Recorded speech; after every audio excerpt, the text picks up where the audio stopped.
Welcome to the Deep Dive, your shortcut to being well-informed. Today, we're unlocking a really powerful, but often misunderstood part of your financial life, these company-related investment opportunities. Think of it like a treasure map almost right under your nose.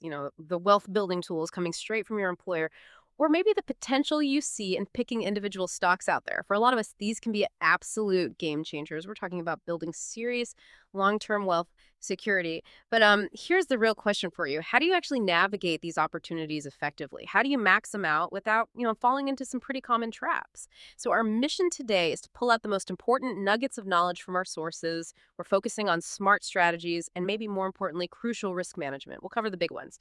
401ks, ESPPs, that's employee stock purchase plans, RSUs, stock options, even things like non-qualified deferred comp. And that's exactly why this deep dive is so critical. These aren't just, standalone choices you make in isolation. They absolutely have to be woven into your overall portfolio strategy. Understanding why diversification is so important, especially when, let's face it, your main income's already tied to that one company. Well, that's key. It's about making these opportunities work for you, not accidentally creating a vulnerability. We want to make sure you're not putting all your eggs in one very specific basket. Okay, right. Let's unpack this then. Starting with, I guess, the foundation for so many people, the 401k, we've all heard of it. Often the first step we take, right?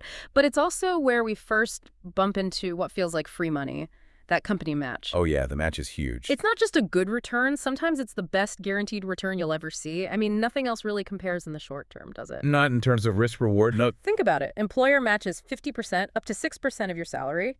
You put in that 6%, boom, an immediate 50% return on your money. Instantly, before any market growth. It's practically risk-free profit, assuming you stick around long enough to vest, of course. Right, vesting is key. And beyond that amazing match, lots of plans have good stuff like Roth options, low-cost index funds. So when you look at your own plan, you really need to dig into the fees, the tax side of things to really squeeze the most out of it. Definitely.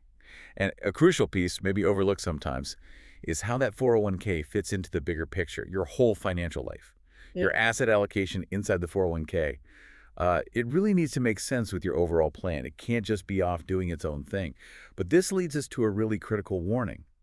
The danger of holding too much company stock within your 401k. Ah, okay. I was wondering when we get to that. Yeah, it's a big one.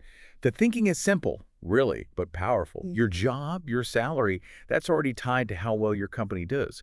So if you also tie your retirement savings heavily to that same company stock, well, you're creating excessive concentration risk. Doubling down, basically. Exactly. Too many eggs in that one basket. And it's the basket holding your paycheck too. General advice. Keep employer stock to maybe 5%, 10% max of your total portfolio. Even regulations, like ERISA, sort of nudge plans to limit it. If you look and find your way over that, you should probably think about gradually diversifying out. I've seen it happen. Loyal employees, great company, but too much faith in that one stock, and then poof, retirement takes a massive hit. That makes so much sense logically. But I imagine, for a lot of people, myself included, maybe it feels weird, almost disloyal to sell stock in the company you work for, especially if you believe in it. Oh, absolutely. It's a huge emotional hurdle, no doubt. The key is to try and separate the hats you wear. You're an employee, yes, but you're also an investor responsible for your future. Your job provides income that's already a massive stake in the company's success. As an investor, though, your primary job is managing risk. Diversification is just prudent financial management. Right. It's not about lack of faith. It's about securing your own independence. Precisely. Securing your future lets you be a better employee, probably. Less stressed about having everything tied up in one place. That's a really helpful way to frame it. Okay, moving beyond the 401k, another perk that gets people excited is the employee stock purchase plan, the ESPP. I remember looking at these and thinking, wait, I can just buy company stock at a discount. Is that it? Is there a catch? Huh. Yeah, feels almost too good to be true sometimes. So it lets you buy stock, usually via payroll deductions, often at a discount, maybe up to 15% off whatever the market price is. Let's say you buy $10,000 worth of stock, but it only costs you $8,500 because of that 15% discount. That's $1,500 in your pocket, on paper at least, right away. Instant paper game, exactly. So what are the smart ways to play this? Is there a catch we need to know about? Well, a really common strategy, and often quite effective, is called the ESPP flip. Mm. Basically, you buy the shares through the plan, get that discount, and then sell them pretty quickly afterwards. You lock in the discount, that's a 15% gain, with very minimal exposure to market fluctuations. Ah, so you just take the discount and run, essentially. Pretty Yeah. much. It turns the benefit into a quick, relatively low-risk profit. Yeah. The catch, if you want to call it that, mainly involved taxes and that brief period you hold the stock. Tax-wise, the discount part, that 15% you saved, is taxed as ordinary income. Any profit you make on top of that, if the stock price went up before you sold, that gets capital gains treatment. Okay. And are there rules about how long you have to hold it for taxes? Yes, there are. For the best tax rate, the long-term capital gains rate, you usually need to hold the stock for at least a year after you bought it and 2 years after the offering period began. Check your plan details, though. My general advice: if your company looks stable, contribute as much as you comfortably can to the ESPP. Maximize that discount. But, this is important, if you decide to hold the stock long-term instead of flipping it, watch that concentration. Don't let it creep past that 5–10% guideline for your whole portfolio. Don't turn a nice discount into a big risk. Right, always back to managing that overall concentration. Got it. Okay, now let's shift into something that can be even more significant for wealth building, especially if the company does really well. Equity compensation. Things like restricted stock units, RSUs, and stock options. Yes, this is where things can get really interesting. Potentially life-changing wealth in some cases. So RSUs first, these are like promises of shares later, right? Usually tied to how long you stay with the company vesting schedules. Correct. They vest over time, typically. So what happens when they finally vest? Do you just get a chunk of stock? Is it free money then? Well, when they vest, the value of those shares at that specific moment is treated just like regular income for all. Think of it like a cash bonus. The company usually handles the immediate tax withholding by selling some of those vesting shares automatically. Then, the remaining shares are yours outright. Okay, so it's income, not just free stock. Taxes are involved immediately. Exactly. And because it's effectively income you just received, many advisors suggest a best practice. Treat it like a cash bonus you'd invest. Consider selling the RSU shares fairly soon after they vest, and diversifying that money according to your overall plan. Don't just let it pile up as more company stock. Convert it back to cash in your mind, then deploy it strategically. Precisely. Or at least have a rule. Maybe you sell if your total company stock exposure goes over, say, 10% of your portfolio. The key is to actively manage it, not just let it accumulate by default. That makes a lot of sense. Okay, but then there are stock options, ISOs and NSOs. These always felt, I don't know, more complicated to me. They can be, yeah. There are more moving parts and definitely more complex tax implications. Let's break them down a bit. You've got ISO's incentive stock options. These have potential tax advantages if you hold the stock for long enough after you exercise the option. That means buying the stock at your fixed strike price. How long is long enough? Usually it's at least 1 year from the day you exercise and 2 years from the day the option was originally granted. If you meet both, the profit might qualify for lower long-term capital gains tax rates. But, and this is a big favorite, but exercising ISOs can sometimes trigger the alternative minimum tax, the AMT. It's a whole separate tax calculation. So you absolutely need careful planning, maybe even modeling, before exercising ISOs. Okay, AMT sounds scary. What about the other kind, NSOs? NSOs, or non-qualified stock options, are simpler in a way, but the tax hit is usually sooner and potentially higher. With NSOs, the moment you exercise them, the spread. That's the difference between the market price of the stock and your lower strike price is taxed as ordinary income. Right then and there. Ouch. So big tax bill potentially just for buying the stock? It can be, yes. So for both types, ISOs and NSOs, the general advice is plan ahead. Know your expiry dates. Don't let valuable options expire worthless. Consider exercising in stages, perhaps, and especially for NSOs, look into a sell-to-cover exercise, where you immediately sell just enough shares to cover the purchase cost and the estimated taxes. That sounds like a smart way to manage the cash flow hit. It can be, but the overarching theme, again, is don't hold too much for too long. Remember Enron? Yeah, that's the classic cautionary tale, isn't it? It really is. Employees watched fortunes built on company stock just evaporate because they held on too tight, believed too much, didn't diversify, take some profits, rebalance. Honestly, with options, given the complexity, especially around taxes like AMT, getting advice from a qualified financial advisor or a tax pro is really, really advisable. Don't wing it. That's a powerful point. That Enron story really sticks with you. So just to hammer home, what's a practical rule of thumb someone can use right now to avoid that kind of disaster with their options or RSUs? It really comes back to that 5–10% guideline we mentioned for the 401k. Apply it across everything. Look at your vested RSUs, the value of your vested in the money options, maybe estimate the after-tax value, your ESPP shares, your 401k stock. Add it all up. If that total exposure to your company's stock is more than, say, 10% of your entire investment portfolio, you probably have too much concentration risk. That's your signal to make a plan to trim it down. Okay, 5–10% total exposure. That's a clear benchmark. Thanks. Now let's shift gears slightly to something less common, but potentially very powerful, especially for higher earners or executives. Non-qualified deferred compensation plans. NQDCs. This sounds kind of exclusive. What exactly are they for? Yeah, they're typically offered to a select group of management or highly paid employees. Their main purpose is to allow these individuals to defer, taking receipt of some of their income salary, bonus, sometimes even RSU proceeds until a later date, usually retirement. Why would they do that? Just to delay taxes. Primarily, yes. 401ks have strict contribution limits. NQDCs let you defer more money on top of that, pushing the tax bill down the road, potentially into years when you expect to be in a lower tax bracket. All right. It also allows the deferred money to potentially grow tax deferred over time, similar to a 401k. Okay, sounds good.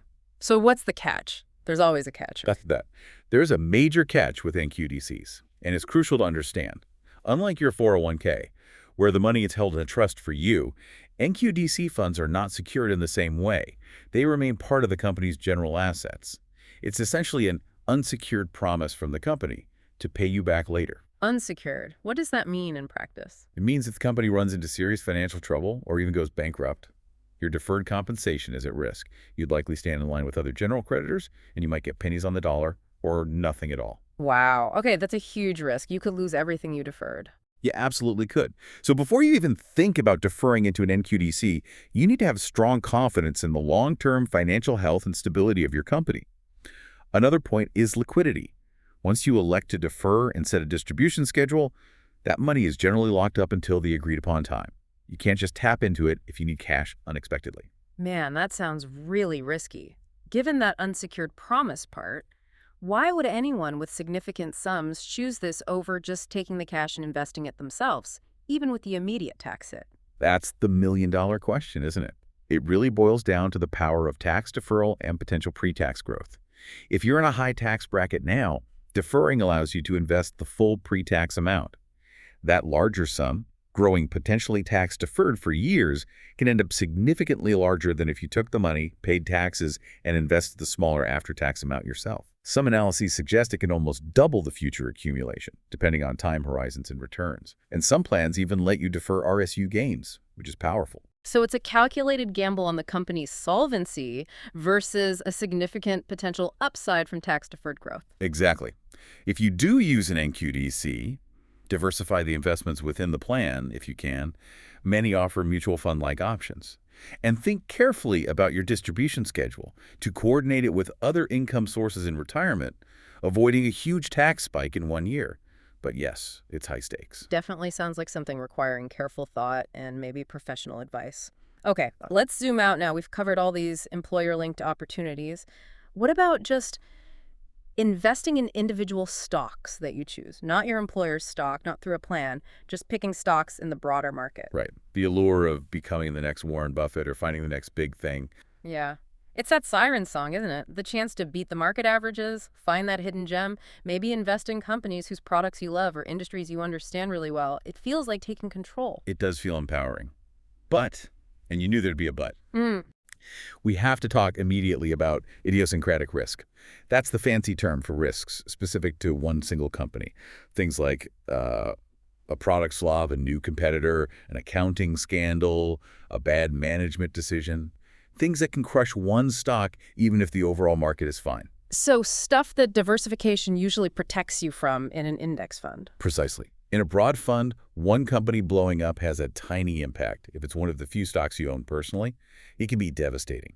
For every story you hear about someone getting rich picking one stock, there are countless untold stories of people losing significantly or just badly underperforming simple index funds. Okay, so caution is needed. How do we balance that desire to pick stocks with managing this risk? Again, it comes back to diversification and position sizing. That a 5-10% rule applies here too. Hmm. Most financial planners would strongly advise against putting more than 5%, maybe 10% max, of your entire investment portfolio into any single stock you pick yourself. A good way to think about it is maybe a core and satellite approach. Core and satellite. Yeah. Keep the core of your portfolio, say 80% or 90%, in low-cost, broadly diversified index funds or ETFs. That's your foundation. Then, with the satellite portion, that remaining 10% or 20%, that's where you can allocate to individual stocks you've researched and feel strongly about. If one of those satellites blows up, it hurts, but it doesn't sink the whole ship. Okay, I like that. It contains the risk. Exactly. And even within that satellite portion, you still want diversification. Owning just 2 or 3 stocks isn't enough. Aim for maybe 15 to 30 individual stocks across different sectors and industries to spread the risk further.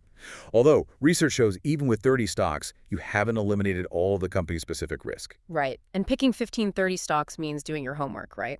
Absolutely. You need to understand the business, analyze the financials, know the competition, stay updated. It's work.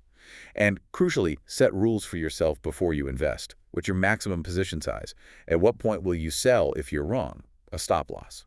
What needs to happen for you to sell if you're right and the stock is soared? Selling winners. That can be hard too. Very hard.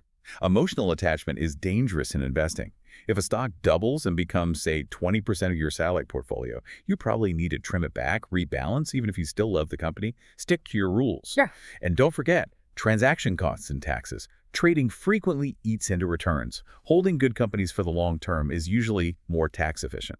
That's a really solid framework for approaching individual stocks. Prudent, but still allows for that potential upside. So wrapping this all together, what's the core takeaway for you, the listener? It seems clear. Company stock, ESPPs, options, RSUs, these can be incredibly powerful tools for building wealth, no doubt about it. Many fortunes have been made this way. Absolutely, they can be fantastic accelerators. That concentration risk, it's the definition of a double-edged sword. You really need to be constantly aware, constantly evaluating how much of my total net worth is actually tied up in the fate of this one single company. Remember to include your salary, your 401k holdings, ESPP shares, vested RSUs, option value, all of it. But the full picture. Yeah. And if that number makes you uncomfortable, or if it exceeds that kind of 10% general guideline we've been talking about, you need a plan, a concrete plan to diversify over time. And making that plan, sticking to it, requires rational decision-making over emotional attachment.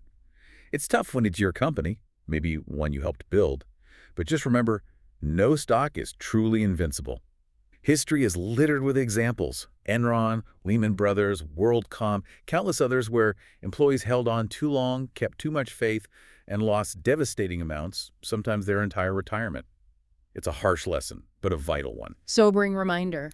So always have an exit strategy, or at least a diversification strategy. For executives, things like 10b5-1 plans can be really useful. What are those again? They're prearranged trading plans. You set them up in advance, specifying when and how much stock you'll sell over time. Because it's pre-scheduled, it helps protect you from insider trading accusations and forces discipline you sell automatically based on the plan, not emotion. Takes the guesswork and second guessing out of it. Exactly.